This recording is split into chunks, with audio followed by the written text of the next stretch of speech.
എന്താ നിക്കൂ എന്താ പറ്റിയേ?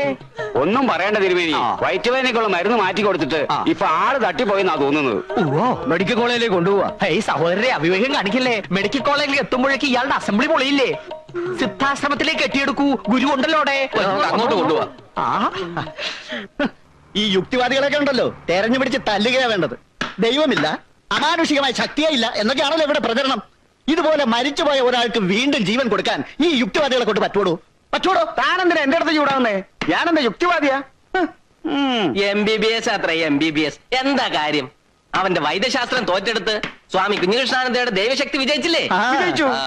ഇങ്ങനെ ഒരു സിദ്ധൻ ഇവിടെ ഉള്ളത് ഈ നാടിന്റെ ഭാഗ്യാന്ന് കരുതിയാണ്. ഇനിയിപ്പൊ സ്വാമിയുടെ അനുജൻ ഡോക്ടർ കൂട്ടി ഇവിടുന്ന് കെട്ടുകെട്ടേണ്ടി വരുന്ന തോന്നുന്നത്. അതുറപ്പാ. ഇന്ദു, നീ എന്താ ഈ പറയുന്നത്? എനിക്കൊരു പിഴവും പറ്റിയിട്ടില്ല.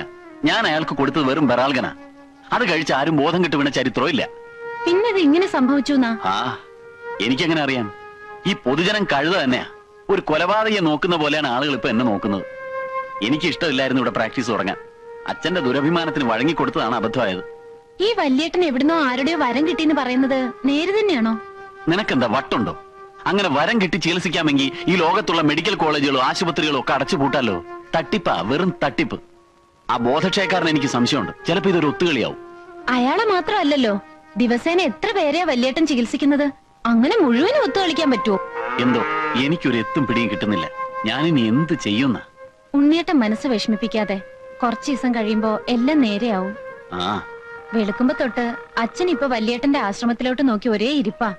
ഇനിയിപ്പോ അത് തന്നെയാവോ ഏട്ടന്റെ ഉദ്ദേശം? എന്ത്? അല്ല, അമ്മാവന്റെ ശ്രദ്ധ ക്ഷണിക്കുക. അല്ലെങ്കിൽ പിന്നെ നിന്റെ വീടിന്റെ മുമ്പിൽ തന്നെ കൊണ്ടുവന്ന് ആശ്രമം പണിയേണ്ട വല്ല കാര്യമുണ്ടോ? നിന്റെ അച്ഛൻ കൂറുമാറുവോ? അച്ഛൻ മാത്രം കൂറുമാറിയിട്ട് എന്ത് ചെയ്യാൻ? അല്ലേലും വല്യേട്ടൻ അങ്ങനെയുള്ള ഒരു ചിന്തയുണ്ടെന്ന് തോന്നുന്നില്ല. എന്നെ കണ്ടിട്ടൊന്ന് ചിരിക്കാവട്ടെ, ഒന്ന് മിണ്ടാവട്ടെ, ഒന്നും ഉണ്ടായില്ല. തനി ഒരു സന്യാസിയുടെ മട്ട് തന്നെ. അതാ വരുന്നു. ഉണ്ണിയേട്ടൻ പൊയ്ക്കോ, ഞാൻ കുറച്ചു കഴിഞ്ഞ് വീട്ടിൽ വരാം.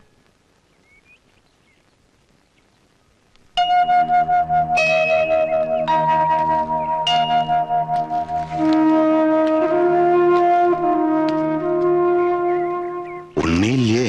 ഉണ്ട് സാർ, ഉറങ്ങുക. വിളിക്കണോ?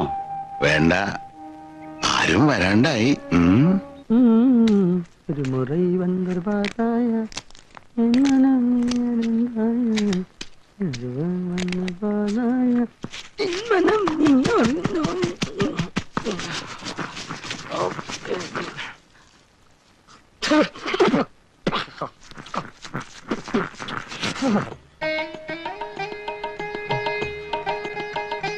തിരുമേനി,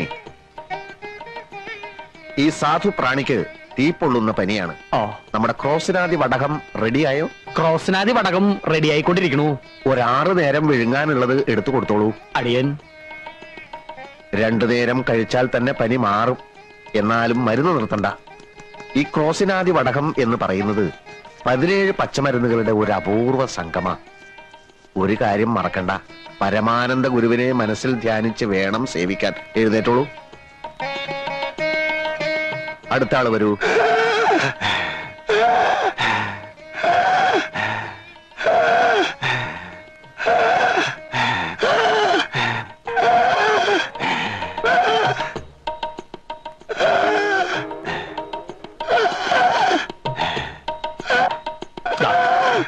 ഇനി കാണിക്കാൻ ഈ ഭൂമി മലയാളത്തിൽ ഒരു സ്ഥലവുമില്ല.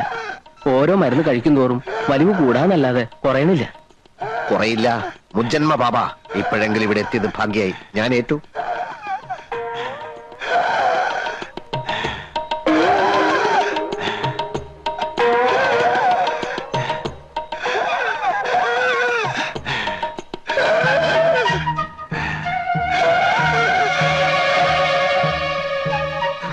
എടോ ചാക്കോ, ഗുരുതരമായ ഒരു പ്രതിസന്ധി കടന്നു വന്നിരിക്കുകയാണ്. മനസ്സിലായി. ഉടനെ എന്തെങ്കിലും ചെയ്തില്ലെങ്കിൽ ആ കിഴവൻ അന്ത്യശ്വാസം വലിക്കും.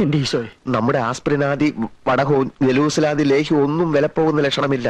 ആസ്മയുടെ വലിവ എന്ത് ചെയ്യും? ആസ്മയുടെ വലിവ എന്ത് ചെയ്യും?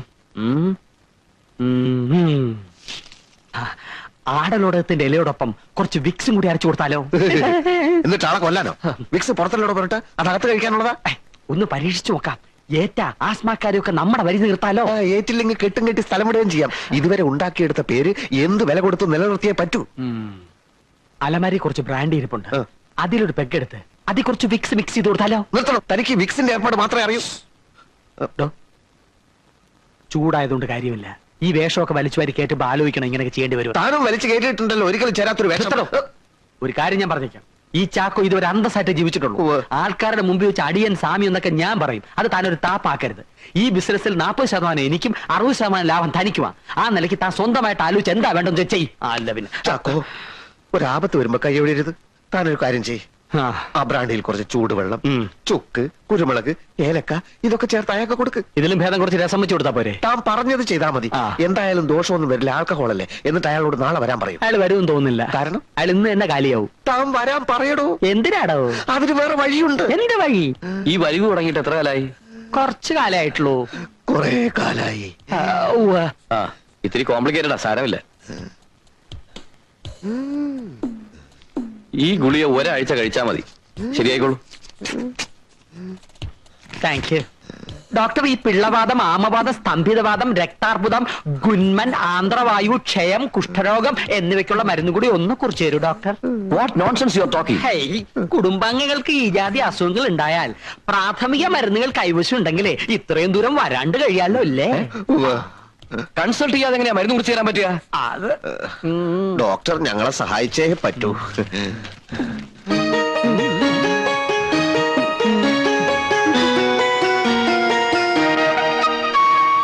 എന്തിനാ ഇത്രയും മരുന്ന്? കൂട്ടുകുടുംബാണേ, 60 അംഗങ്ങളുണ്ട്. ആർക്കൊക്കെ എപ്പോഴാ പനി, വയറുവേദന, ഛർദില് വരുന്നെന്ന് പറയാൻ പറ്റില്ല. ഇപ്പൊ തന്നെ 10 പേര് ആശുപത്രിയിലുണ്ട്. ധൃതിയുണ്ട്, പണം എത്ര പറയാ.